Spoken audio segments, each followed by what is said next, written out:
Bonjour et bienvenue sur le plateau d'Elia Musique dans votre émission Elia Show, toujours avec moi Andrea Marija. Alors aujourd'hui, j'ai l'occasion de recevoir une servante de Dieu, une femme d'affaires. Sans plus tarder, je m'en vais dire bonjour à Grace-Amy Cucino. Bonjour Grace. Bonjour. Comment vous allez? Très bien, Yvon. Ça va, on peut se tutoyer? Oui, ça va être plus simple. Alors je disais donc Grace-Amy Cucino. Depuis quand du coup tu es pasteur officiellement? Je suis pasteur depuis si je ne me trompe pas, le 17 septembre. Non, en septembre 2017. Et voilà, donc j'évolue dans ça. Donc ça va bientôt faire 2 ans. Et ça va bientôt faire 2 ans. Tu as été consacré par mon père. Par ton Qui est père. mon père spirituel également. Mais c'est vrai qu'il a été connu outre à travers ce que Dieu a pu faire dans son ministère. C'est vrai qu'il a aussi été connu. Il est aussi l'une des figures emblématiques de l'Évangile. Il est le visionnaire de l'Assemblée Armée de Victoire. C'est bien ça, où tu es donc pasteur. Mais il a aussi marqué l'histoire non seulement par rapport à son ministère, mais aussi par rapport à son arrestation en 2006. Comment tu l'as vécu? Je l'ai vécu assez de manière spéciale. Je pense que mon père nous avait déjà tous préparés. Quand je dis préparés, et c'est pas comme s'il savait qu'il allait se faire arrêter. C'est que jour après jour, il nous préparait à toujours être fort mentalement. Et déjà de base, je suis une personne qui n'est pas très émotionnelle plus que ça. Qui a fait en sorte que lorsque mon père a été arrêté, j'étais très jeune. Et ça a été comme un mal pour un bien pour moi. Pourquoi? Parce que le fait qu'il a été arrêté, parce que j'étais vraiment, jusqu'à présent, vraiment la fille à papa. J'étais vraiment son bébé. Du coup, c'est que je pense que si j'aurais comme grandi avec mon père, j'aurais pas eu ce tic-là d'avoir une intimité avec Dieu. Ce tic-là de aller chercher Dieu, toutes ces choses-là. Et le fait d'être loin de mon père, et d'ailleurs même ma mère qui était à cheval entre Paris et Kinshasa, donc ce qui faisait en sorte que je voyais pas beaucoup mes parents. J'ai grandi avec mes sœurs et mon frère. Donc, ce qui a fait en sorte que l'absence de mes parents était comme la présence de Dieu pour moi. Ça fait en sorte que je puisse réaliser qu'est-ce qui était vraiment la présence de Dieu, pourquoi j'ai besoin de Dieu. Et j'ai grandi comme ça jusqu'à ce que mon père aussi, il a eu à faire un AVC. Et pour moi, c'était bizarre, mais j'ai pas pleuré. Mais j'ai commencé à reconforter toutes les personnes qui étaient autour de moi. Pourquoi? Parce que je me dis clairement, c'est que tout concourt au bien de ceux qui aiment Dieu. Et ça a été une leçon de vie pour moi jusqu'à maintenant. Mais lorsqu'il était en prison, est-ce que tu as déjà eu l'occasion de le voir, de lui rendre visite? Oui. Ou peut-être que tu préférais tout simplement pas aussi?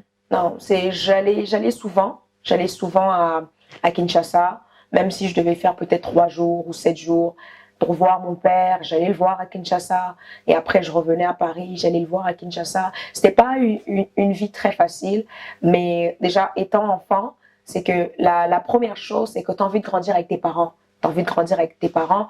Et je pense que c'est Dieu qui l'a décidé comme ça. Mais j'allais souvent à Kinshasa pour voir mes parents, pour voir mon père en particulier. Et aujourd'hui, ça fait maintenant 5 ans, si je ne me trompe pas, qu'il a été libéré. Quelle relation t'entretiens avec lui? Est-ce que depuis sa sortie, tu as réussi à... Parce que on peut dire ça comme un nouveau départ, parce que comme tu as pu dire, tu étais quand même très jeune. C'est vrai que tu faisais des allers-retours, mais c'est pas la même relation que vous allez entretenir que par rapport à lorsqu'il était en prison. Et maintenant qu'il est en liberté, comment tu as pu renouer encore ces liens? Ça n'a pas été trop compliqué. Aujourd'hui, quelle est votre relation? Déjà, comme je l'ai dit plus haut, c'est mon père spirituel. Donc déjà, j'ai plusieurs casquettes vis-à-vis de mon père. Je m'adresse à mon père. Mon père était en prison, mais mon père spirituel était toujours avec moi. Mon père spirituel m'a toujours accompagné. Mon père spirituel a toujours été derrière moi. C'est vrai que lorsque mon père était en prison, je prêchais pas encore. J'étais pas pasteur, mais j'avais la chose de Dieu et il a su l'encadrer déjà dès l'enfance. Et à l'heure actuelle, c'est que je rattrape les temps que j'ai perdus. Tout le temps que j'ai perdu, je le rattrape maintenant. Et par la grâce de Dieu, je me fixe pas à ce que j'ai perdu hier, mais je me fixe à ce que je vais gagner aujourd'hui. Donc c'est un peu ça. Lorsque tu t'es rendu compte de ton appel, au vu du nom quand même, Coutinho, qui est pas, comme j'ai pu le dire, qui est un nom quand même emblématique au niveau de l'évangile, au Congo comme ailleurs, n'as-tu pas eu un peu peur de te dire quand même, papa il est en prison, enfin maintenant que papa il est sorti, il permet quand même que, enfin Dieu lui a confirmé que je pouvais être consacrée, que j'étais faite pour ça, que c'était mon appel, mais j'ai quand même un flambeau qui me donne, j'ai quand même un nom qui n'est pas anodin, qui est quand même assez connu. T'as pas trouvé que tu avais quand même une charge sur les épaules par rapport à ça? Pour revenir à la question, il y a un mot qui m'a un peu titillé, c'est le flambeau. J'ai pas reçu un flambeau de mon père. C'est parce que lorsqu'on parle de flambeau, on parle d'une course. C'est qu'on est en train de faire une course et on est en train de donner à une personne à continuer cela. C'est que si on parle d'une course, ça veut dire que ça a été déjà comme écrit en avance, préparé en avance que tel doit continuer cette course-là. Et c'est pas comme ça. C'est que on peut pas parler de flambeau, mais on peut parler d'appel. Et c'est pas un flambeau que mon père m'a donné, mais c'est parce que j'ai été choisie de Dieu et qu'il a confirmé et que je continue la chose. Et c'est vrai que c'est pas du tout facile parce que tu es jeune, parce que c'est qu'aujourd'hui les gens ils peuvent dire que je suis vieux jeu. Pourquoi? Parce que tu prêches, du coup tu dois t'occuper de l'église étant pasteur.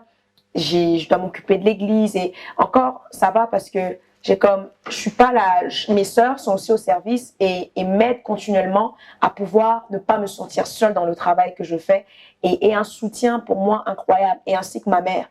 Donc c'est pas une charge en soi parce que j'aime ce que je fais. Vous savez, lorsqu'on décide de travailler quelque part que même on n'aime pas, on finit par aimer par une discipline. Parce que lorsqu'on se discipline, peut-être dans un travail, une personne peut travailler dans un endroit, mais une personne qui n'aime pas ce qu'il fait va commencer à regarder le temps. Une personne qui n'aime pas ce qu'il fait voudra terminer très tôt. Une personne qui n'aime pas la personne avec qui il est voudra quitter cette personne rapidement. Mais moi, tant que j'aime ce que je fais, je prends plaisir à ça. Je vois pas, c'est pas facile. C'est vrai, dire que c'est facile, ça va être mentir. Mais je prends plaisir à ça. J'aime ce que je suis en train de faire parce que c'est plus qu'une passion pour moi, servir Dieu. Et je me dis que je suis juste en train de suivre les traces que Dieu avait déjà prédestinées pour moi. Et lorsque tu as commencé, est-ce que tu n'as pas reçu d'attaque, on va dire, par rapport au fait que c'est le père qui a consacré sa vie? Parce que c'est vrai que tu viens de dire que c'est pas un flambeau, mais particulièrement dans notre communauté, si je peux dire ça comme ça, lorsqu'on voit un père qui consacre sa fille, souvent on dit que c'est un peu l'héritage, alors qu'au final, c'est pas une question d'héritage, comme tu as pu le dire, c'est une question d'appel. Mais comment ton entourage l'a reçu et même comment ton assemblée a pu le recevoir? C'est vrai que c'est comme quelque chose que tout le monde pense et tout le monde dit. Et je peux pas pointer du doigt ces gens-là. Mais comme moi, c'est que si j'étais à leur place et que je voyais ce genre de choses, l'être humain est comme ça. L'être humain, on pose des étiquettes très facilement sur des circonstances sans pour autant peut-être prier ou demander une direction à Dieu claire. Et maintenant, la chose, c'est que c'est normal. Les gens vont dire que c'est un héritage, les gens vont jusqu'à dire que c'est un business familial, etc., etc. Mais moi, je crois pas que ça n'existe pas. Ça n'existe pas tout ça, mais je crois à l'onction transgénérationnelle. L'onction transgénérationnelle, c'est comme le Dieu d'Abraham, qui est le Dieu d'Isaac et qui est le Dieu de Jacob. Le Dieu de Moïse, qui est le Dieu d'Aaron. C'est le Dieu qui peut aller de génération en génération. Mais l'homme va dire, oui, ça c'est ça. L'être humain aime surtout voir un petit mal partout. Lorsque quelque chose lui plaît pas, qu'est-ce qu'il va chercher? Il va voir que quelque chose n'est pas bien. Et il va essayer de détruire cela. Mais la chose, c'est que comme je l'ai dit, c'est que ce n'est pas un flambeau. Mon père s'est dit clairement que oui, grâce va servir Dieu. C'est vrai que mon père m'a donné. Je suis comme un sacrifice que mon père a donné à Dieu. Quand j'étais enfant, mon père m'a appelé grâce parce que tout simplement, il venait d'un grand trouble de vie. Et je suis venue à un moment où c'était vraiment très, très mouvementé dans sa vie. Et lorsque je suis venue, j'ai apporté une paix. Et c'est là qu'il m'a appelé le nom de grâce. Et il m'a donné auprès de Dieu. Et il a dit à Dieu que cet enfant va te servir. Cet enfant va te servir. Et c'est vrai qu'à l'église, quand tu vois un jeune arriver, c'est comme David. David, il vient au champ de bataille. Eliab, son grand frère, lui dit, je connais ton orgueil. Il faut que tu t'arrêtes, rentre où on t'a destiné. Les gens appelleront cela de l'orgueil. C'est pas de l'orgueil, c'est l'appel de Dieu. Les gens n'ont pas compris qu'est-ce que David faisait là. Mais Dieu savait que c'était le temps de sa prédestinée. Et c'est ça le problème. C'est que lorsque je suis arrivée, tout le monde, même les gens de l'église, pas les gens qui ont commencé, c'est les gens de l'église qui disaient oui, c'est parce que c'est l'enfant du pasteur, etc. Je me rappelle ma première conférence à Kinshasa, les gens dans une place qui prend à peu près minimum 8000 personnes, non, qui prend 8000 personnes. Lorsque j'ai fait ma première conférence, il n'y avait que 2000 personnes. C'est que les chaises étaient vides parce que les gens disaient clairement que parce que c'est l'enfant d'eux. Mais ce qui est impressionnant, pendant que les chaises étaient vides, la présence de Dieu a rempli. Et qu'est-ce qui s'est fait? Il y a eu un miracle, dirais-je, extraordinaire, parce que notre Dieu est extraordinaire, un bassou qui disparaît. Et pourquoi? Parce que on se rend compte que c'est pas un héritage, mais c'est la grâce de Dieu. C'est pourquoi moi je vois, lorsque je vois que dans une famille de pasteurs, vous savez que les enfants de pasteurs ne sont pas des pasteurs. Exact. On peut voir les enfants de pasteurs qui sont dans le monde, mais d'une manière incroyable.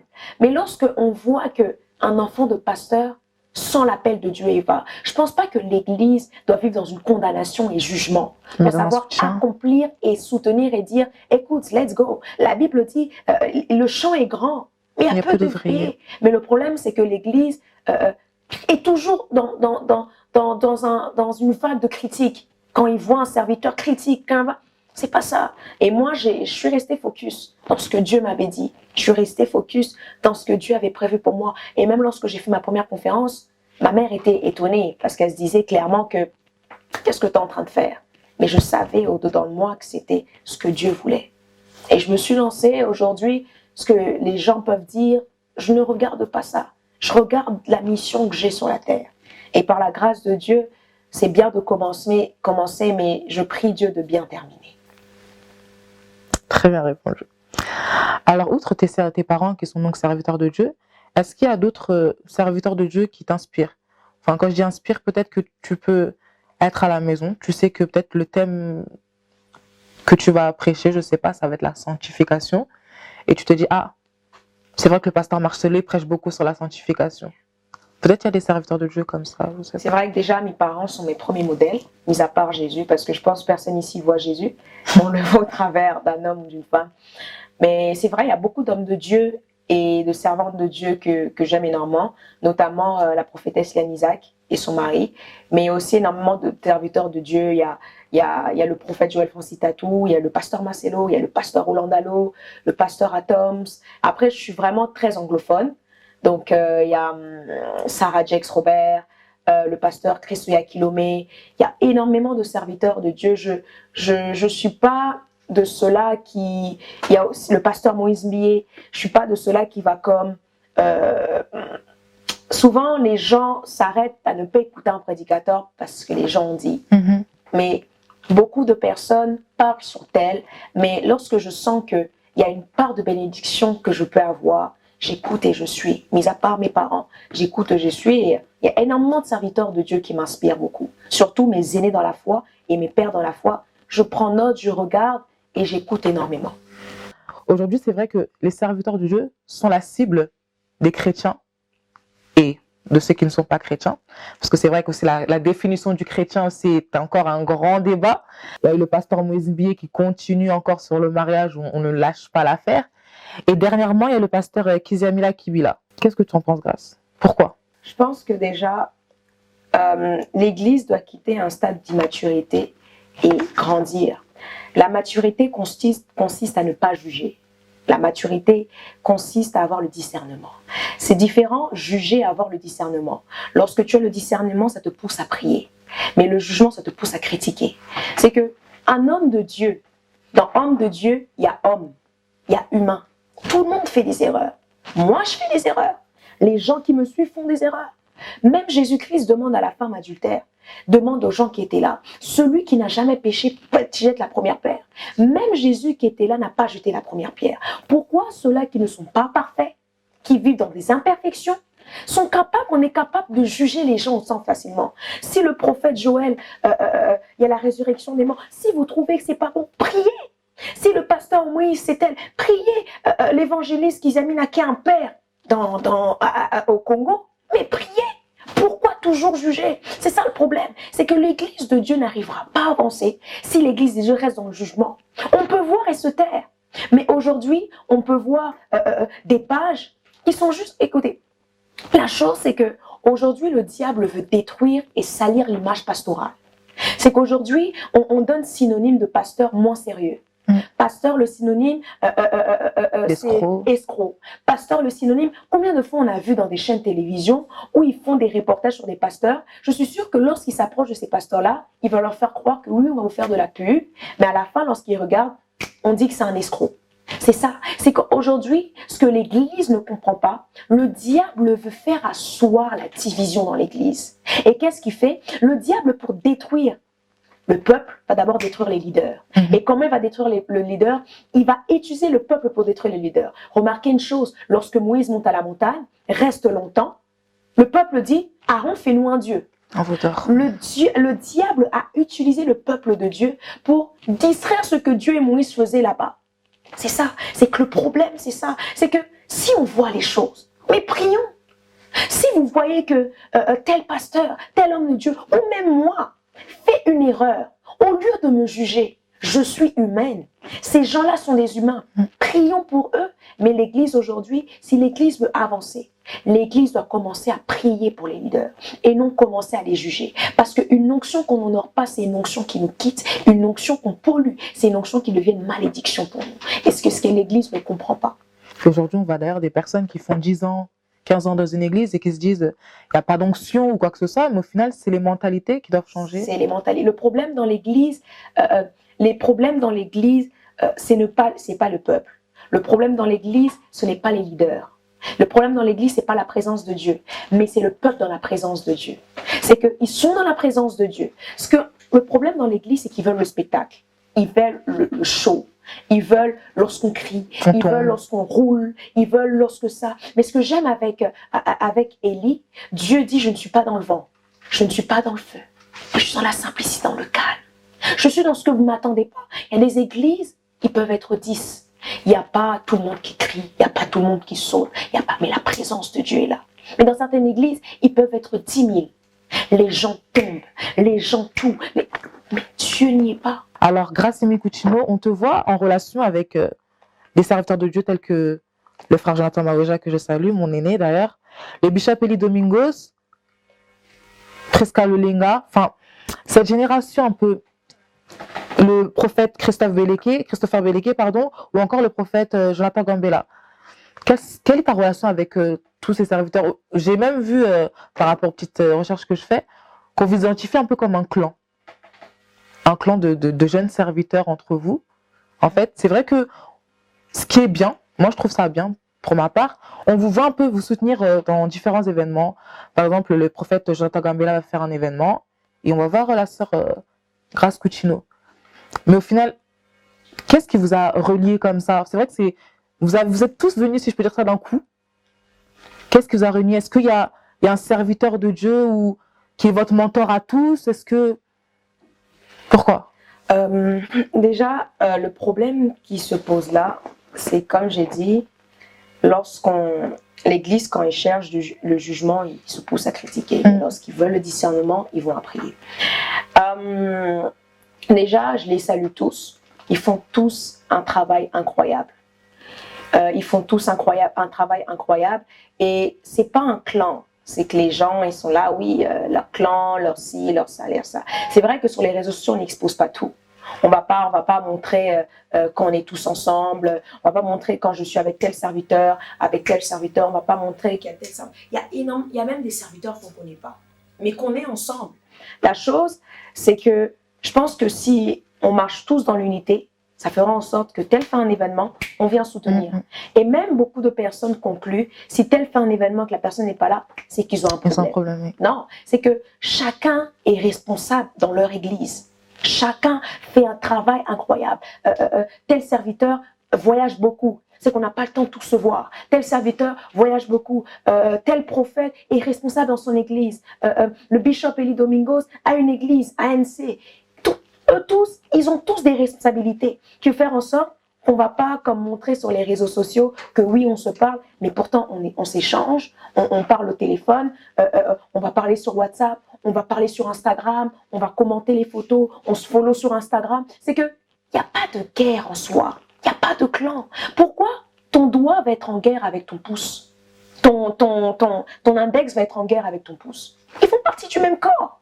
C'est ça le problème, c'est que l'Église veut voir la guerre, l'Église veut le show. L'Église aime le show. L'Église, comme ils aiment le show, c'est qu'ils veulent voir les disputes, ils veulent voir si... Moi, des fois, ça me fait rire, lorsque on fait les questions sur Instagram, les gens en profitent. « Oh, pourquoi tu ne parles pas avec X ?» Qui t'a dit que je ne parle pas avec X? Pourquoi tu sais? Pourquoi? C'est pas ça. C'est qu'on n'a pas besoin de tout exposer sur les réseaux sociaux. On se parle lors des événements, même des fois il m'arrivait quand je faisais tel événement avec un homme de Dieu ou une femme de Dieu, des fois on se fait même un débrief après l'événement, on se retrouve dans le même hôtel, on va rigoler, on va passer du temps ensemble. C'est qu'on est une famille. On est une famille, il n'y a pas de clan, il n'y a pas de division, on est tous du même corps. Et on essaye tous d'avancer. Chacun est occupé dans ce qu'il est en train de faire. C'est vrai, on est venus tous en même temps. Et je crois que c'est un signe de Dieu. C'est un signe de Dieu. Pendant que les Moïse sont en train d'aller se reposer, les Josué sont en train de se lever. Et je crois qu'on est, on est des instruments du réveil. Et il y a encore des instruments qui sont en train de sortir, que Dieu est en train de susciter. Et je pense qu'aujourd'hui, si on nous voit, les gens doivent se dire que Jésus-Christ est vraiment en train de revenir. Parce que hier, beaucoup étaient dans le monde. Mais aujourd'hui, quand ils servent Dieu, on est tous épatés. Et c'est pas un clan, on n'est pas dans une télé-réalité pour faire des clans de guerre. Non, on est tous dans un même corps. Jean ne combattait pas Pierre. Deux grâces complètement différentes, deux messages complètement différents, mais avec qu'un seul but, gagner les âmes. Alors, comme je disais, autant que tous les bien-aimés que j'ai pu citer auparavant, tu fais partie des jeunes serviteurs qui attirent quand même les jeunes chrétiens, et d'autres même t'identifient comme un modèle, ou même comme une mère spirituelle. Comment le gères-tu?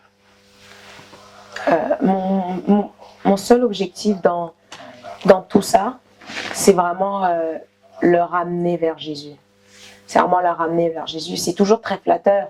Et je remercie d'ailleurs toutes les personnes qui me soutiennent, toutes les personnes qui croient en moi, toutes les personnes qui croient en mon ministère, qui ont été bénies par mon ministère. Je leur porte dans mon cœur. Et c'est vrai que c'est très flatteur quand une personne peut t'écrire et peut te dire que tu es vraiment une inspiration. Et ça fait comme, ça sème en moi une grande crainte envers Dieu. Parce que, regardez, une personne qui vous voit comme un modèle, si vous tombez, cette personne aussi, sa foi peut se dégrader et dire, regarde, moi c'était mon modèle, mais combien de gens ont quitté l'église parce que tel, et comme je remets dans votre question précédente, je suis humaine. C'est que si réellement ces personnes m'aiment, même si mes pieds peuvent tomber, ils seront là pour prier pour moi. Le plus grand modèle, c'est Jésus.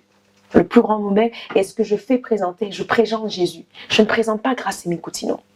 Grâce Aimée Coutinho n'est rien sans Jésus-Christ.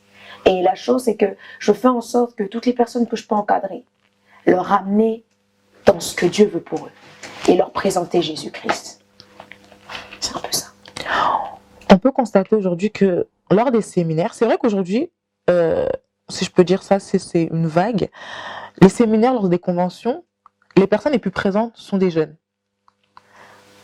Qu'est-ce que tu en penses? Pourquoi c'est les jeunes qui sont touchés par... Aujourd'hui, on voit les aînés perdre, il y en a même qui transgressent, si je peux dire ça comme ça, dans la foi, mais c'est plus les jeunes qui remplissent les salles dans les séminaires. Après, il y en a qui viennent, comme tu as dit, pour le spectacle, d'autres qui viennent vraiment à la rencontre de Dieu. Mais pourquoi c'est les jeunes, les 30 ans et plus? C'est vrai que c'est plus très commun comme avant. On voyait des séminaires, des conventions où il y avait des papas, des mamans, des bébés. Et là, c'est vrai que c'est plus la vingtaine, entre 18 ans et plus. C'est vraiment ces jeunes-là qui viennent. Tu penses que c'est dû à quoi? Est-ce que le message est focalisé sur cette génération-là? Ou parce que même, on va dire, aujourd'hui, tu mets une convention sur le mariage, ça va être difficile de trouver quelqu'un de 35 ans et plus. Et pourtant, lorsqu'on parle de mariage, c'est pas seulement ceux qui aspirent au mariage, même ceux qui se trouvent dans le mariage. Et pourtant, tu vas trouver des gens de 18 ans dans ces conventions-là, à 25 ans, mais plus ça va être un peu difficile. Tu penses que c'est dû à quoi? Déjà, comme j'ai dit plus haut, lorsque vous voyez les jeunes en train de prêcher, sachez que c'est un signe de Dieu. C'est toujours un phare. Rappelez-vous, c'est qu'avant, un jeune, on lui disait d'aller à l'église, la personne se mettait à bouder. Un jeune, on lui disait d'aller prier, la personne, non, je veux pas aller. Se braquer. Se braquer, pourquoi vous voulez m'emmener prier? Parce que j'ai des esprits aujourd'hui. Mais lorsque je vois cette vague-là monter, c'est impressionnant. Et c'est là que la Bible dit dans le livre de Joël, dans les derniers temps, je répandrai mon esprit sur toute chair. Amen. Vos fils et vos filles prophétiseront. Regardez bien, et la Bible continue à dire, et vos vieillards auront des songes, et vos jeunes gens des visions.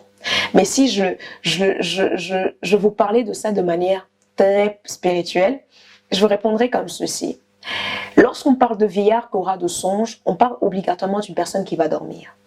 Lorsqu'on parle de jeune qui a une vision, on l'a quand on est éveillé. En d'autres termes, nous sommes dans un temps où les vieillards, je ne dis pas que dans les conférences, on n'a pu avoir des grandes personnes, non. Mais nous sommes dans un temps où les grandes personnes sont en train d'aller dormir. Et mais les jeunes gens se réveillent.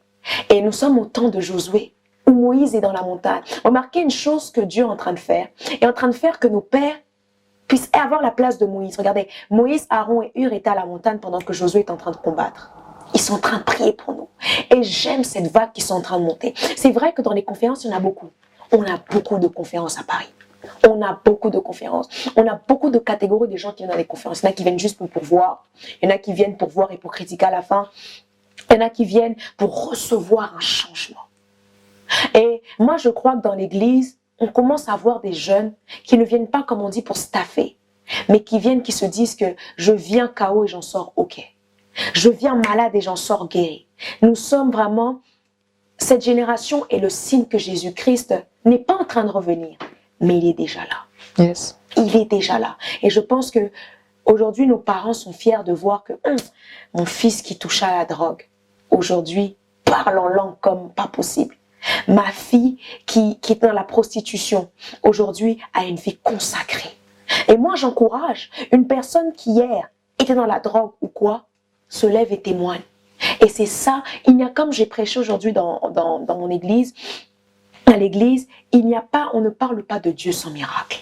Si Jésus-Christ est Dieu, qu'il le montre par les miracles, par les signes et par les prodiges. Si on voit aujourd'hui une fille, on connaissait. C'est pourquoi aujourd'hui, commencer à juger une personne qui est dans le Seigneur, toi, avant hier, ça sert à rien. Ça, c'était hier sans Jésus. Mais aujourd'hui, parle de son témoignage. Au final, c'est là que se trouve le miracle. C'est ça. C'est entre l'avant et le maintenant. Jésus-Christ n'est pas venu pour les gens parfaits, mais il est venu pour les gens imparfaits pour les rendre parfaits. Yes. Et c'est ça que j'aime. Cette nouvelle vague, dans les conférences, où on voit... Et aujourd'hui, même, il y a des mamans qui s'aimaient jeunes. Parce qu'ils aiment cette vague-là nouvelle qu'il y a. Cette fraîche onction. Et c'est ça. Et on bénit Dieu pour ça. Et on prie que Dieu puisse susciter encore et encore des jeunes. Parce que notre mission, c'est de dépeupler l'enfer et peupler le ciel. Le diable ne peut pas se retrouver en enfer et voir un enfant de Dieu qui le chassait hier. Impossible. Et je crois que les serviteurs de Dieu, les jeunes serviteurs de Dieu qui se lèvent aujourd'hui, on a tous pour but une seule mission, de montrer au diable que Jésus-Christ est Dieu. Alors, Grace Coutinho, tu es aussi entrepreneur. Aujourd'hui, tu es à la tête d'une marque de vêtements, d'une entreprise de location de voitures et de production musicale. Et si je ne me trompe pas, tu soutiens aussi des jeunes qui émergent, comme le frère Placine Tella, que je salue, qui est à la tête et qui est visionnaire de Une chose est sûre. Comment tu gères tout ça? Déjà, c'est sûr que c'est pas si simple que ça. C'est pas si simple que ça, mais je pense que déjà, concernant les nouveaux talents qui émergent, je pense que, pourquoi je le fais? Parce que je me dis que si j'ai une chance d'avoir une petite visibilité, c'est que ça peut être un moyen pour faire sortir les gens qu'on n'arrive pas à voir. Et j'aurais voulu qu'on me fasse ça. C'est pourquoi je le fais. Parce que j'aurais voulu que lorsque j'étais en train d'émerger, qu'il y ait des gens qui me poussent en avant. Mais les gens ne l'ont pas fait. Et là, quand je vois qu'il y a un talent qui se lève, on travaille dessus. on travaille dessus pour que cette personne puisse monter, cette personne puisse évoluer. Ce que je fais, c'est que je peux voir un talent qui est en train de bien émerger. Je dis, ok, je travaille avec cette personne pendant 1 an. Pendant 1 an, mon but, c'est de le ramener dans un autre niveau, sans rien demander en retour. Et je dis clairement, je ne veux rien en retour. Et lorsque je vois que cette personne est en train d'évoluer, que la notoriété est en train de venir, je m'arrête de travailler avec ces personnes. Ces personnes maintenant montent de son propre élan. Je me dis que les gens on doit faire sortir les nouveaux talents. Beaucoup de personnes, c'est que quand Dieu dit allez, faites des nations des disciples, c'est pas seulement par la prédication. On a été là pour impacter la société. On doit avoir une réforme sociétale, impacter la société, toucher toutes les cultures de la société, toucher le milieu de la mode, toucher le milieu politique. On est arrivé dans un moment où avant que les lois soient faites, qu'on puisse demander à un chrétien. Aujourd'hui, en Corée, l'église de Yonggi-cho, aujourd'hui, l'homosexualité n'est pas acceptée. Pourquoi? Parce que chaque loi qui doit être votée passe d'abord dans leur église. Et ils voient si ça va passer ou pas. Et c'est ça. C'est que quand je vois qu'un jeune est en train d'émerger, en plus un jeune chrétien, est en train d'émerger dans un domaine, mais qui n'est même pas du ministère, je soutiens. Je soutiens parce que les mentalités doivent changer, parce que les gens pensent que si on doit servir Dieu, c'est moi en prêchant. Non, c'est pas ça. Je peux servir Dieu en faisant des interviews, où les gens, lorsqu'ils m'entendent parler, ils sont édifiés. Et je fais en sorte aussi, mis à part être pasteur, être dans le monde du business, pouvoir travailler afin de pouvoir essayer, parce que le ministère marche avec de l'argent. On ne peut pas devenir des pasteurs qui mendient. C'est comme ça qu'après on nous appelle des escrocs. Donc, ce qui fait en sorte, c'est que lorsque je sais que je dois faire avancer l'œuvre de Dieu, cet argent, l'argent que je gagne a une mission, faire avancer l'œuvre de Dieu. Et je me bats pour que l'œuvre de Dieu puisse avancer. Je me bats pour faire des conférences avec les gens, viennent écouter la parole de Dieu. Et c'est ça. Et je pense que les gens doivent savoir entreprendre. Les serviteurs de Dieu, on doit savoir entreprendre afin de pouvoir faire avancer notre ministère. Est-ce que tes produits sont déjà sur le marché? Par exemple, concernant ta marque de vêtements, comment on peut s'accaparer un produit? Est-ce qu'il y en a qui sont déjà sur le marché? Comment ça fonctionne? C'est vrai que nous avons fait un premier lancement l'année dernière et c'est que les gens ont énormément acheté. Et là, je suis en train de réfléchir, je suis en train de préparer la deuxième collection. Ce qui fait en sorte que je suis en train de travailler dessus, je reste en stand-by, je reste au calme par rapport à ça et je travaille pour une nouvelle collection qui, par la grâce de Dieu, peut sortir à la fin de l'année ou début 2020. Tout à l'heure, tu as parlé d'entrepreneuriat. Alors, qu'est-ce que tu peux dire à un jeune qui veut entreprendre, mais qui ne sait pas, en fait, dans quel milieu entreprendre? Parce que c'est vrai qu'aujourd'hui, lorsqu'on voit, par exemple, il y avait une vague où, si je peux dire ça, une sœur, elle sait faire des perruques, elle va lancer son truc et là, tout le monde va commencer à en faire. Ou pareil pour le make-up. Mais comment savoir au final quel est l'endroit où on doit investir? Dans quoi investir? Est-ce que c'est dans quelque chose qui nous plaît personnellement? Est-ce qu'il faut aller là où il y a plus de monde ou au contraire aller là où il n'y a personne? Qu'est-ce que tu peux conseiller? Je pense que lorsqu'on décide d'entreprendre, entreprendre n'est pas démoniaque. Entreprendre n'est pas diabolique. Entreprendre n'est pas satanique. Lorsqu'on entreprend, Dieu est l'entrepreneur.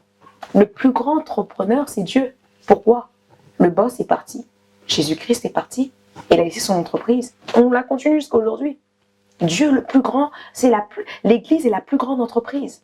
C'est qu'on est appelé à entreprendre. Nous devons entreprendre. Nous devons gagner du terrain dans le monde. C'est ça, c'est que la Bible dit, la terre, la création attend avec un ardent désir la révélation des fils. C'est que les chrétiens sont tellement trop religieux. C'est qu'ils n'ont plus de relation, ils sont devenus trop religieux qu'ils disent non, entreprendre, c'est pas bon. C'est pas bon parce qu'on sert maman. Non, quand on entreprend, on n'est pas serviteur de l'argent. Mais c'est l'argent qui commence à nous servir. C'est l'argent qui nous obéit. Et lorsqu'on va entreprendre dans un domaine, il faut savoir voir qu'est-ce que tu aimes le plus. Ok, j'aime la cuisine. Ok, si j'aime la cuisine, on commence par un brouillon. Tu commences à écrire ce que tu veux. Quelle est la vision? Parce que même avant que Jésus-Christ puisse faire, Dieu est en train d'appeler Abraham. Qu'est-ce qu'il fait? Au début, il dit à Abraham, j'ai fait un plan pour toi. Tout commence par un plan avant une réalisation. Ça commence par un brouillon. Et lorsque Christ fait un brouillon, lorsqu'on voit que Abraham a voulu donner Isaac, et Dieu dit, Là, je confirme maintenant mon plan. Tu seras un père pour une nation. Tu seras ci, tu seras ça, etc. C'est ça. C'est que lorsqu'on voit qu'on a une passion sur quelque chose, t'aimes les mèches, fais en sorte de le faire et gagne du terrain. Que toutes les personnes qui font les confections de perruques, toi, tu le feras d'une différente manière. Et surtout, pour qu'une entreprise puisse marcher, il faut savoir respecter la règle de la sémence et de la récolte. Et non seulement ça, la règle des dîmes. C'est que si tu donnes tes dîmes, sache que cette entreprise va avancer d'une manière incroyable. Là, tu touches encore quelque chose qui est pointueux, la dîme. On a du mal. C'est que aujourd'hui, un jeune, 10% c'est quoi? C'est rien. Un jeune, tu gagnes 600 euros dans ta dîme, tu prends 10% qui est 6 euros. Qu'est-ce que tu fais? Tu prends 6 euros, tu le mets, tu le donnes à Dieu. Dieu demande que 10%. Aujourd'hui, pourquoi beaucoup d'entrepreneurs n'arrivent pas à émerger, même à avoir de l'argent? Parce qu'ils ne donnent pas leur dîme. Les gens parlent pauvreté, pauvreté. Donnez vos dîmes. On donne les dîmes. C'est que moi, ce que je fais, à chaque fois que je gagne de l'argent, je mets ma dîme de côté pour Dieu. Je mets ma dîme. Comme ça, tu n'as pas de dette. Une personne qui ne donne pas sa dîme vole à Dieu. En train de voler. Parce que l'argent ne nous appartient pas. La Bible dit, l'or et l'argent m'appartiennent à moi seul. C'est ça, c'est que si vous trouvez quelque chose où entreprendre, lancez-vous. Et commencez à déclarer. La Bible dit à Josué que ce livre de la loi, lorsque Dieu dit ce livre de la loi, donc tout ce qui est dans ce livre, même la dîme, tu connais la loi, ça ne se lâche pas de ta bouche. Médite le jour et nuit et c'est comme ça que tu ressors dans tes entreprises. Lorsque Dieu te donne cette promesse-là, let's go, you can do it. Tu peux le faire. C'est que tu peux aller. Tu commences à, ok, je me lance dans ça, je me lance dans ça. Une fois que tu reçois ta première paie, ça s'appelle l'offrande de sacrifice. Lorsque tu reçois ton premier argent, mets Dieu au défi. Dieu dit, mettez-moi de la sorte pas en épreuve et vous verrez si je n'ouvre pas les écluses de sur votre faveur. Tu reçois ton premier chiffre d'affaires. D'accord, 600 euros. Moi, j'aimerais activer la foi de quelqu'un.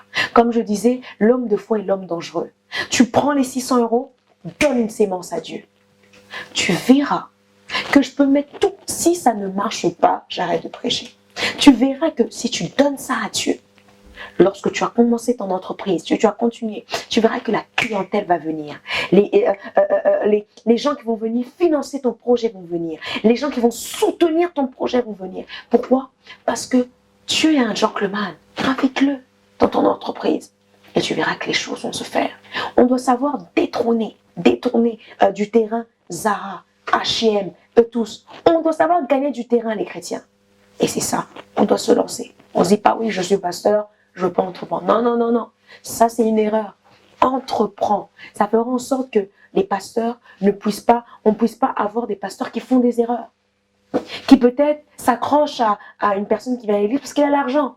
Mais si tu entreprends, tu seras indépendant. Tu n'auras pas besoin de suivre, oui, donnez-moi. Non. Tu es en train de faire avancer l'église de Dieu. Et c'est ça. Pasteur Gracime Cucino, est-ce que tu as des programmes pour cette année, des séminaires, une invitation peut-être à lancer à quelqu'un? On a plusieurs conférences là jusqu'à la fin de l'année dans l'église Armée de Victoire. Si je ne me trompe pas, c'est de chaque mois. Ça, on a en septembre, en octobre, en novembre, en décembre. Déjà, on commence avec le mois de septembre, le 14, si je ne me trompe pas, mais de toute manière, le flyer. Et sur mon Instagram, on aura The World of AK avec ma sœur et ainsi un invité guest. Et après, nous avons au mois de octobre, où je fais pour la première fois, après plusieurs demandes, une conférence de femmes. Je fais une conférence de femmes et je pense que les gens attendaient cela parce que beaucoup de gens me demandaient, Pasteur Grave, c'est quand une conférence de femmes, Pasteur Grave. Et je pense qu'à cette conférence-là, les femmes vont sortir de là avec une nouvelle mentalité. Une mentalité, non seulement je peux être prédicatrice, mais je peux impacter tout ce que j'ai. Non seulement, on a toujours dit, oui, la femme doit être soumise. Ça, c'est vrai et ça, je n'en disconviens pas. Mais les femmes Jézabel dans l'église, il n'y en a pas. Et je vais prouver que les mentalités des femmes peuvent changer, être puissantes et pas être jézabéliques. Et après, nous avons, au mois de novembre, on a une conférence de jeunes prédicateurs où certains jeunes de l'église vont intervenir. On a au mois de décembre un grand gala à l'église. Et après, l'année prochaine, on va avoir la deuxième conférence de Boss ou Leader. Yes. Et bien sûr, peut-être l'année prochaine ou en fin d'année, la sortie de mon premier livre. Tu écris aussi. Yeah. Gloire à Dieu. En parlant de boss ou leader, quels ont été les retours de cette conférence du coup? Ben, par la grâce de Dieu, ça s'est très bien passé. C'est vrai que les gens étaient un peu sceptiques par rapport au thème. Le thème, oui. Les gens étaient là, oh, ben, c'est une conférence d'affaires. Mais là, ce qu'après les gens ils ont vu sur YouTube, ils ont vraiment regretté. Ils se sont dit, ah non, c'est pas une conférence d'affaires. C'est vraiment quelque chose qui a emmené un changement dans, je peux dire, dans la mentalité des gens par la grâce de Dieu. Mm-hmm. Les gens ont compris qu'il devait y avoir un changement dans l'Église. Les gens doivent se comporter d'une différente manière. Et là, par la grâce de Dieu, Boss ou Leader, l'année prochaine va se faire sur plusieurs jours. Va être sur plusieurs jours. Et on aura peut-être bien différents orateurs. Et je crois que c'est, par la grâce de Dieu, c'est un nouveau vent que j'emmène dans mon ministère, où Dieu m'a promis qu'il allait vraiment bénir des gens par rapport à ça. Et même dans Boss ou Leader, on verra que dans des éditions, il y a des prédicateurs qu'on ne connaît pas du tout, mais qui seront là afin de nous apporter également la parole. Alors, si tu as raté la première édition, n'hésite surtout pas, la deuxième édition arrive. Alors, je te remercie, Pasteur Grace Cucino, d'avoir répondu à notre invitation. Je salue le coach OEA, là où il se trouve, le visionnaire d'Elia Music, ainsi que l'équipe Bélange qui est à la caméra. Alors, je salue aussi Wallen, où elle se trouve en Suisse, mon binôme. Et je vous dis merci, vous qui nous suivez. Merci pour vos conseils, merci pour vos remarques. Vraiment, on les prend en considération et on essaye de s'améliorer pour vous donner un bon travail. Alors, on se revoit très rapidement en septembre avec le concert à Lausanne. Et je pense qu'il y a déjà toutes les affiches qui sont présentes sur l'Instagram d'Elia Music ainsi que sur le Facebook. Ainsi que le gala que nous préparons en décembre pour bien clôturer l'année. J'espère vraiment que vous allez être réceptifs parce que ça va être un travail d'équipe, comme on a l'habitude de dire, de vous à nous. C'était Andrea Maweja chez Elia Music sur Elia Show. Que Dieu vous bénisse.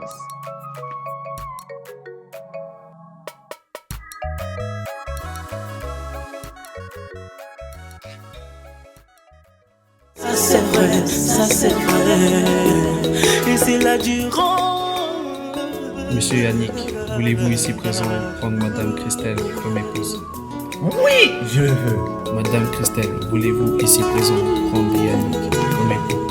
Oui, je le veux. Fais de l'éternel, ici tu donnes.